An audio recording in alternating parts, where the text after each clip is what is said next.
Assalamualaikum warahmatullahi wabarakatuh. Selamat sore Bapak Ibu penilai sertifikasi dosen tahun 2025. Perkenalkan, nama saya Zulmita SEMAK, salah satu dosen pada program studi S1 Akuntansi di Institut Bisnis dan Komunikasi Swadaya. Video ini dibuat untuk melengkapi persyaratan sertifikasi dosen reguler sesi pertama tahun 2025, yaitu pernyataan diri dosen dalam unjuk kerja Tridharma Perguruan Tinggi atau PDD UKTPT.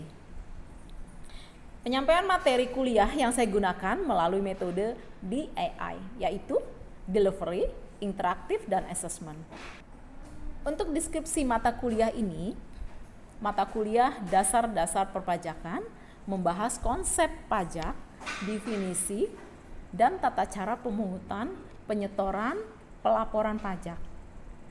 Dan diharapkan setelah mahasiswa mengikuti menyelesaikan mata kuliah pada semester ini, mahasiswa mampu menghitung, kemudian menyetor, melaporkan pajak, memahami hukum-hukum pajak khususnya mengenai ketentuan umum dan juga tata cara perpajakan, maupun masalah perpajakan pada dunia kerja.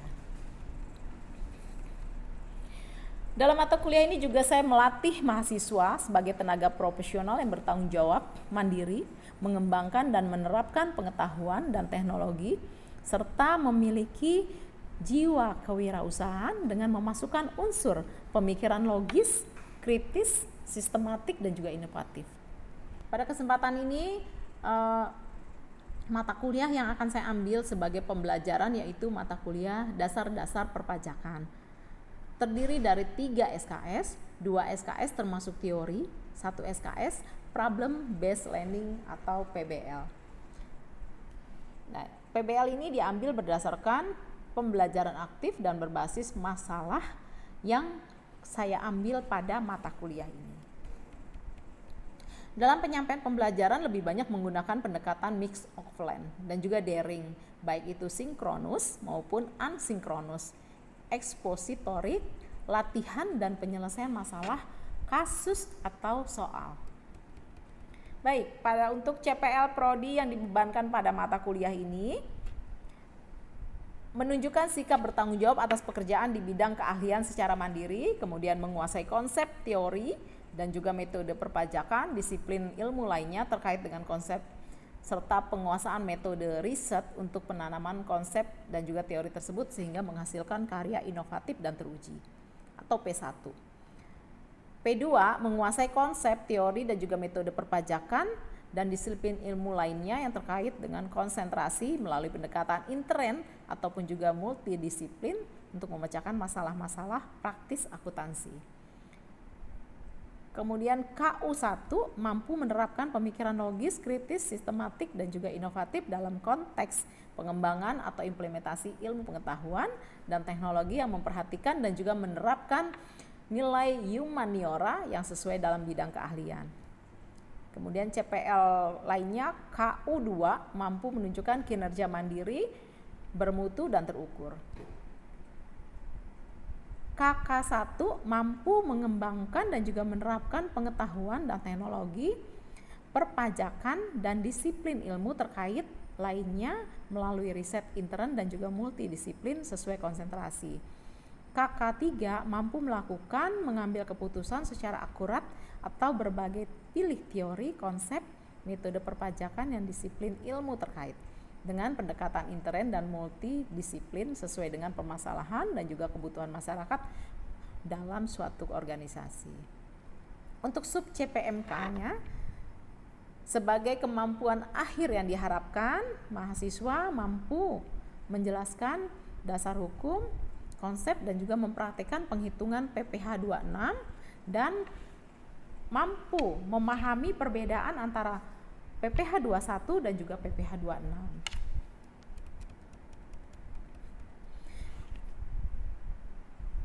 Untuk video pembelajaran ini saya menyampaikan pembahasan PPh 26 yang pada pertemuan kelima.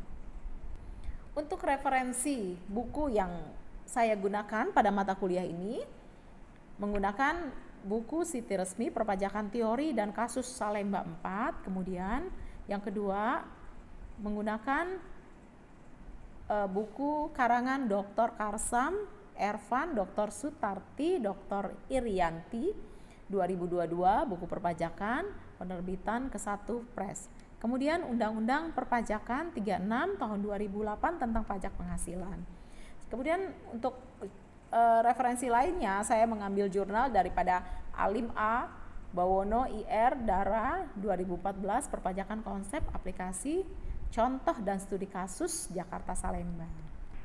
Untuk penilaian pada mata kuliah ini sendiri terdiri dari komponen penilaian, terdiri dari absensi atau kehadiran, ini nilai bobotnya 10%.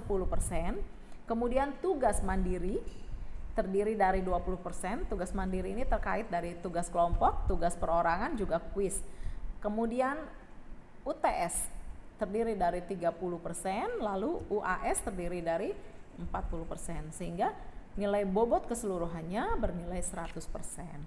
Penilaian ini itu dilihat juga dari tingkat keaktifan mahasiswa di dalam kelas ketika melaksanakan tugas kelompok ataupun juga diskusi. Berikut kita langsung ke kelas untuk melanjutkan pembelajaran kita pada hari ini mengenai mata kuliah dasar-dasar perpajakan. Selamat menyaksikan video pembelajaran dari saya.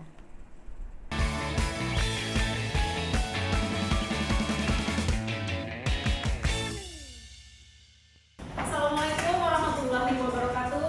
Waalaikumsalam warahmatullahi wabarakatuh. Selamat siang, salam sejahtera buat kita semua. Siang. Gimana kondisinya hari ini? Alhamdulillah. Sehat ya? Sehat. Yang sebelah sini? Sehat. Baik teman-teman, sebelum kita memulai perkuliahan kita pada hari ini kita sudah memasuki perkuliahan yang ke-5. Oke. Tapi sebelum Ibu memulai, Ibu mau untuk kelancaran kita pada hari ini, semoga apa yang kita pelajari bisa terserap dengan baik. Ibu minta dari salah satu atau ketua kelas untuk bisa memimpin doa pada hari ini. Silakan. Sebelum kita mulai perkuliahan kita pada siang hari yang berbahagia ini, mari kita sama-sama menjadikan doa pada sang pencipta sesuai kepercayaan masing-masing. Berdoa dimulai. Oke. Amin. Sebelumnya Ibu mau review nih pertemuan kita pada pertemuan keempat. Kita membahas apa? Ada yang tahu? Masih ingat? PPH 21. PPH 21. Ibu mau tanya sedikit ya. Apa itu PPH 21? Apa yang terbenak di pikiran teman-teman ketika mendengar kata PPH 21?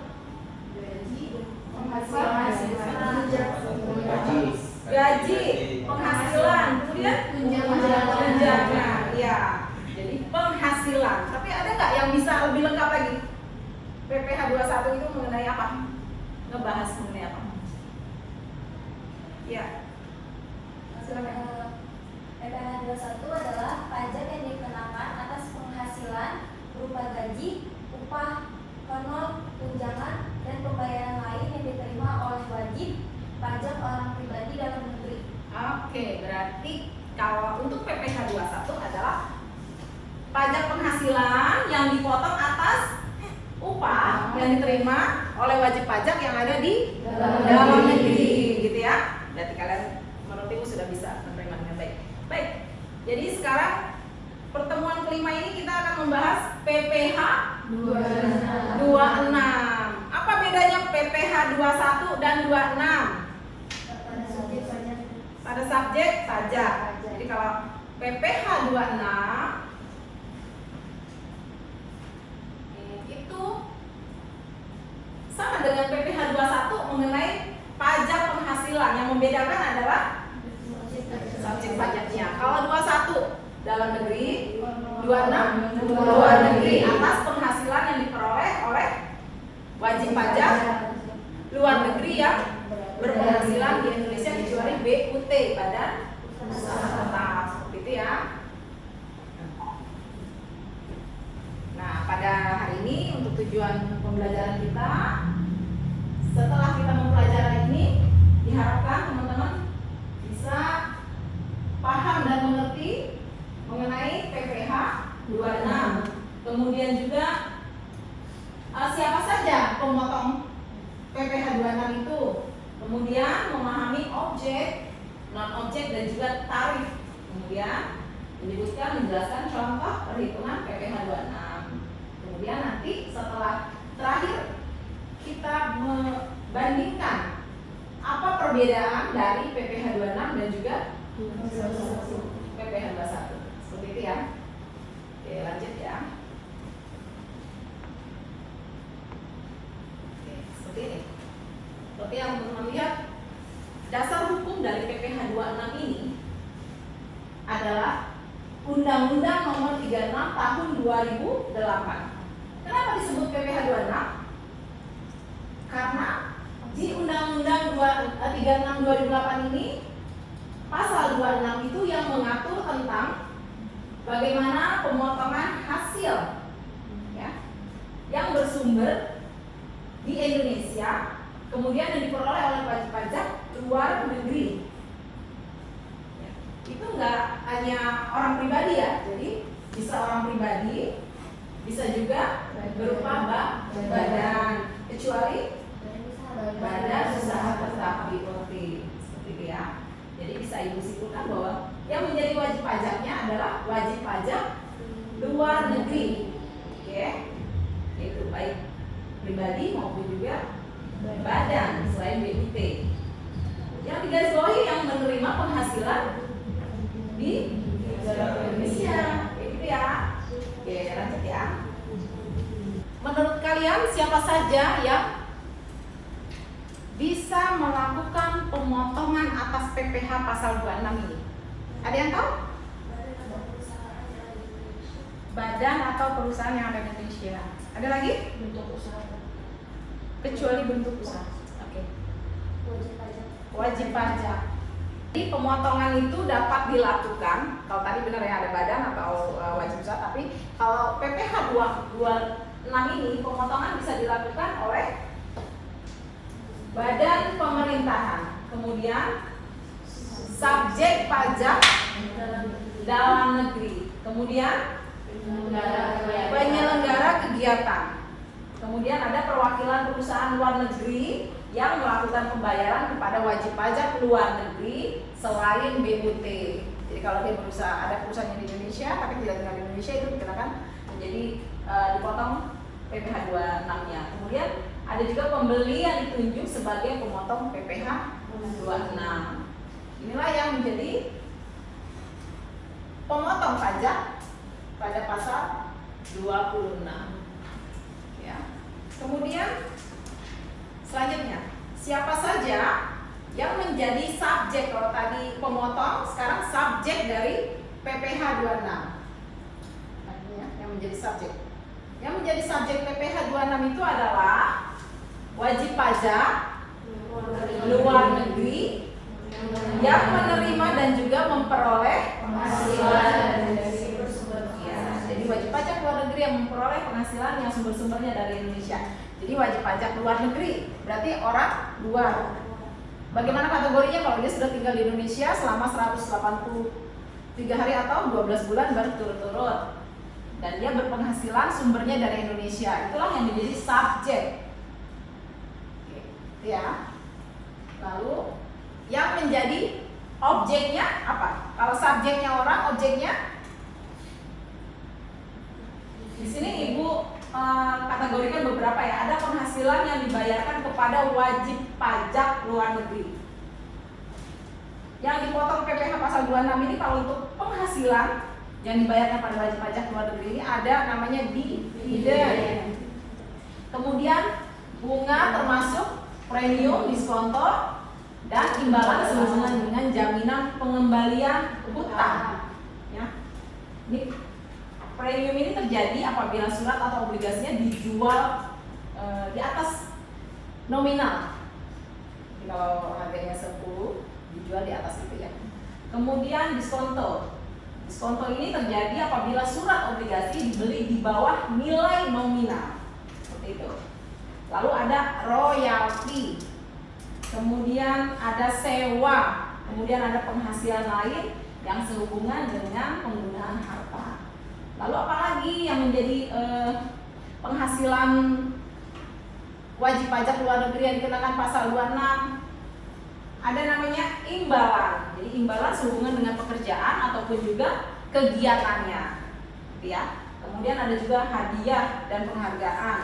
Lalu pensiun, kemudian pembayaran berkala lainnya. Ada juga premi swap. Premi swap ini selisih antara mata uang yang menjadi nilainya lebih tinggi, jadi untuk dibeli. Kemudian transaksinya dilindungi oleh nilai lainnya. Lalu ada keuntungan karena pembebasan hutang. Bagaimana tarifnya untuk kategori penghasilan yang dibayarkan kepada wajib pajak ini? Untuk tarifnya sendiri pasal 26 ini yaitu 20% dikali penghasilan bruto.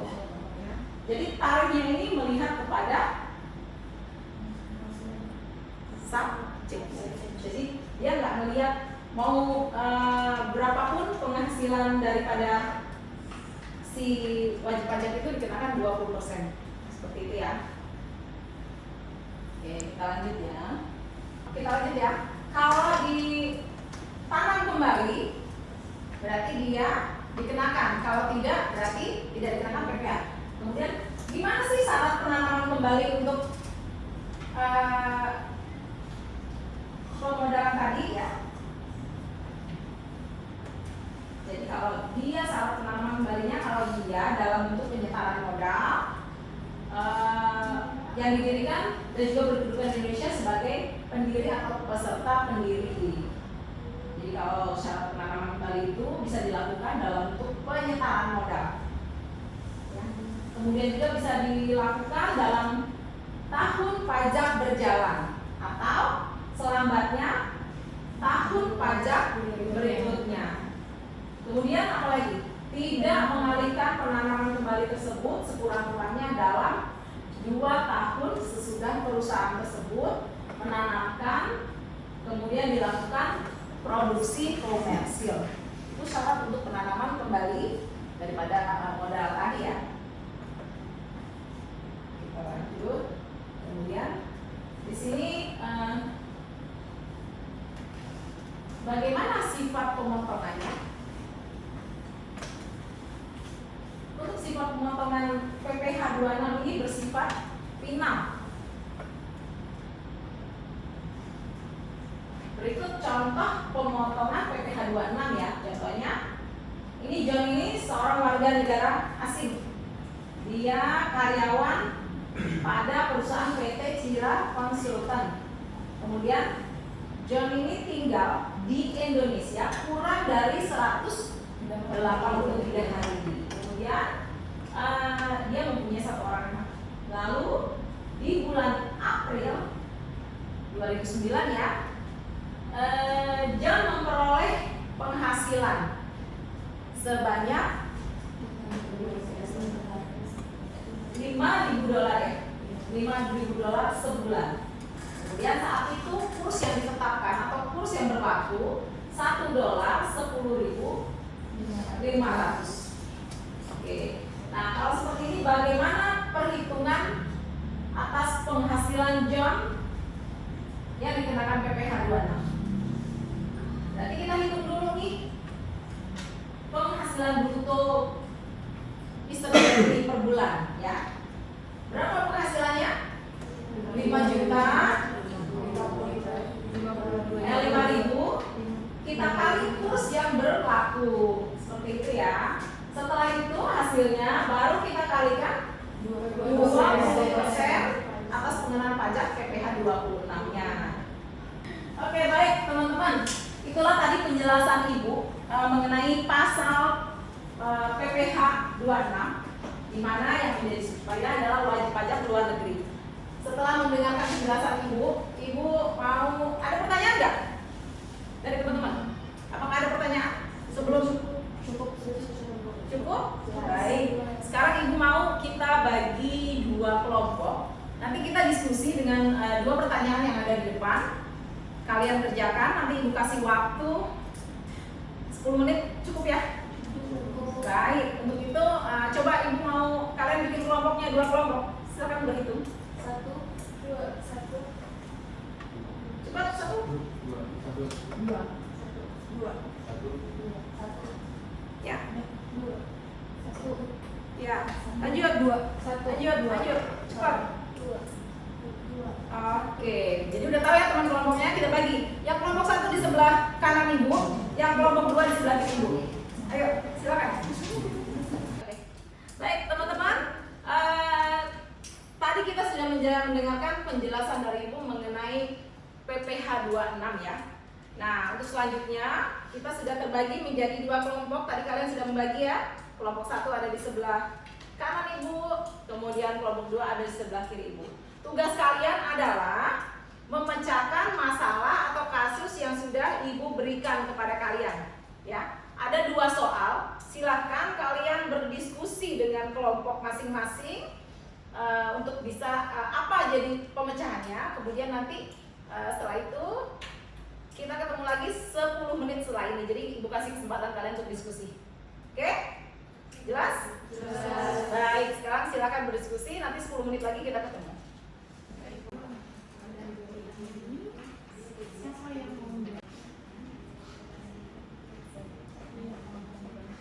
Oke, baik semuanya.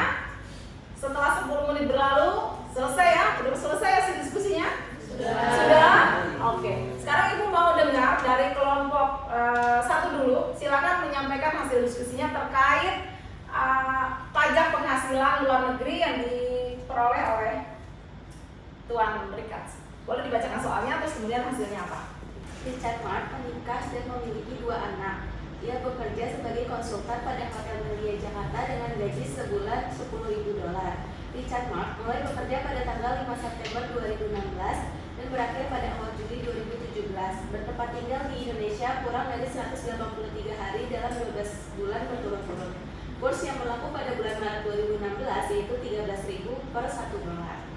Pertanyaannya, hitungan PPH 26 yang dipotong oleh Hotel Melia untuk Richard Mark pada bulan Maret 2016. Jadi kita udah berdiskusi untuk perhitungannya itu 20%. Nah, 20% ini dari tarif PPH pasal 26 dikali $10.000 kali 13.000, yaitu hasilnya 26 juta. Berarti dilihat dari tarif pajak penghasilannya ya, dari penghasilannya dikali 20%. Karena dia wajib pajak luar negeri sehingga dipotong 20% dikenakan PPH 26. Seperti itu ya? Oke, baik, bagus. Baik, tadi kalian udah dengar ya kelompok 1 hasil diskusinya mengenai pemotongan PPH 21 atas pajak luar negeri. Sekarang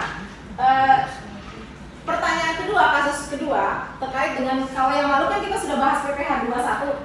Nah, hari ini kita mau bahas 26. Pertanyaan dari ibu yang tadi sudah ibu sampaikan, apa perbedaan daripada pasal 21 dengan 26? Silakan yang kalian diskusinya seperti apa?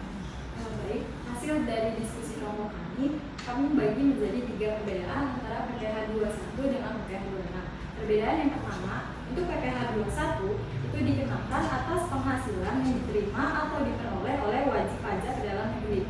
Sedangkan untuk PPH 26 itu dikenakan atas penghasilan yang diterima atau diperoleh oleh wajib pajak luar negeri. Lalu perbedaan yang kedua, PPH 21 untuk tarif pajak progresif, yaitu semakin tinggi penghasilan, semakin tinggi tarif pajaknya. Sedangkan untuk PPH 26, tarif pajak itu flat, yaitu 20% dari penghasilan bruto, tidak bisa naik, tidak bisa turun.